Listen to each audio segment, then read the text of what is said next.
It could mean actual advances in the field of science. It's almost as if you've been doing too much science. Today is Free Comic Book Day, so let's see what is going on in Austin, Texas. Let's watch.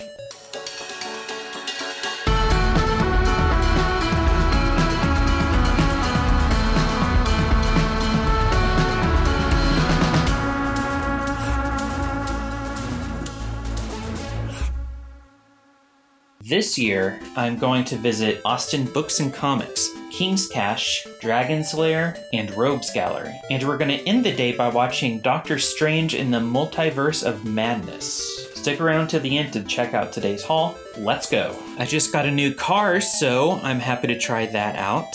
It's a 2019 Kia Niro Hybrid, my first hybrid. Let's go. It is a hot, sunny day here in Austin, almost at 100 degrees outside. Luckily, this car, unlike my last car, has functioning air conditioning.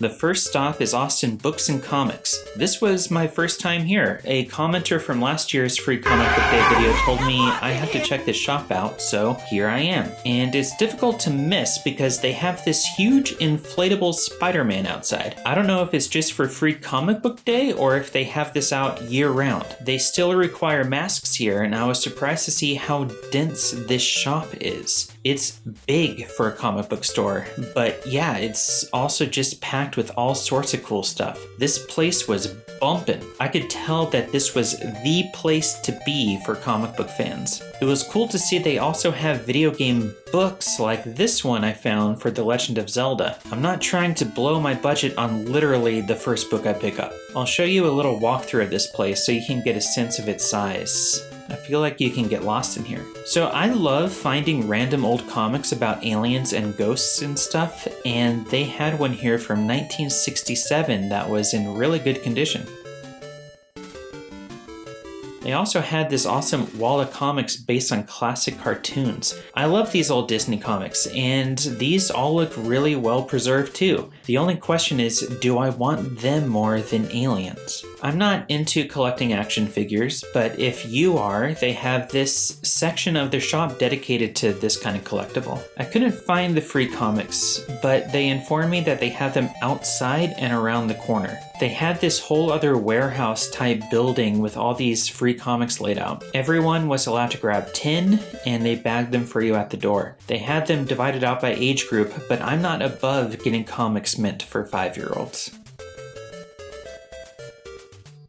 Literally right next door is a game store called Outlaw Moon. And since we were here, we decided to check it out. I didn't know what to expect, but this small store was really cool. I'm not a tabletop gamer, but I do love finding random old board games. Like, check some of this stuff out. Look how cool this trivia adventure game looks. Or this green ghost game. Anyway, there's no comics here, so it's time to get back to the mission. But I definitely see myself coming back here to get some of these vintage games.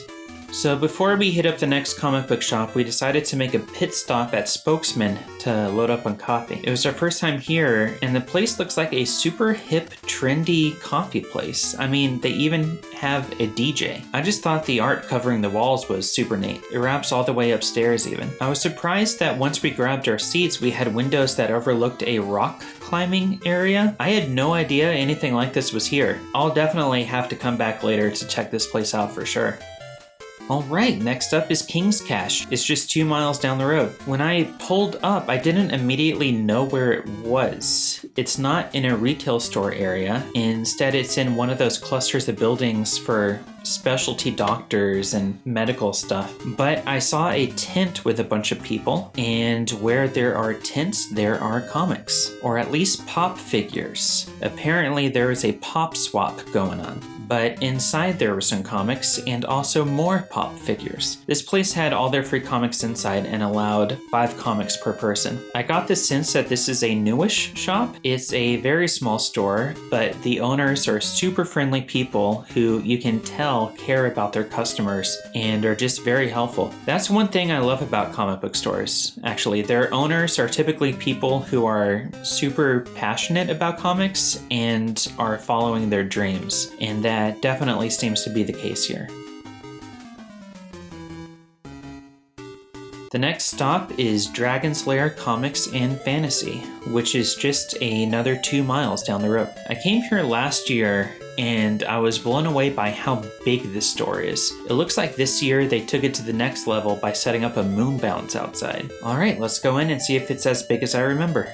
Yeah, this place is huge, but it's not nearly as dense as Austin Books and Comics. You can still see across to the other side of the store, and this place has a huge focus on tabletop gaming. It's not just comics. So if you're into that type of thing, you need to check this place out. I do enjoy not feeling claustrophobic when I shop, and Austin Books and Comics and King's Cash both felt really closed in, where Dragon's Lair is just very open. They had all their free comics on a bunch of fold-out tables going in a circle, and literally said take as much as you want. There is no limit to what you can get here. So I grabbed one of everything that I didn't get at the other 2 shops. If you're looking for only one shop to hit up on Free Comic Book Day, this place is your best shot. When I was there, they were doing a costume contest for kids, which is a pretty cool and fun way to turn today into a Comic-Con-like event. I didn't stick around to see who won, but I thought it was fun to see the next generation of geeks dressing up as their favorite characters. Alright, the last comic book store is up in Round Rock, so it's going to be a little bit of a drive, and that is Rogues Gallery Comics and Games. I also came here last year and was impressed by its size. It's not nearly as large as some of the other shops I've visited today, but for a comic book store, it's still a great size. Usually comic stores are much smaller than this, and this place doesn't feel claustrophobic either. I'm always searching for deals on Free Comic Book Day. You would think that with the increased foot traffic these stores are getting, that they would offer some incentives to spend money with sales and stuff, but I just wasn't seeing that today at any of the stores I went to. These guys had their free comics in the back, and they were allowing everyone to grab up to 10. And even though I had already loaded up today, there were still a ton of titles here that the other shops didn't have. So I'm glad I came here, otherwise I would have missed out on some of these titles. And as I mentioned, we ended the day by seeing Doctor Strange in the Multiverse of Madness. No spoilers here, but the movie was awesome, and do yourself a favor and check it out if you haven't seen it already. Alright, so let's go home and check out today's haul.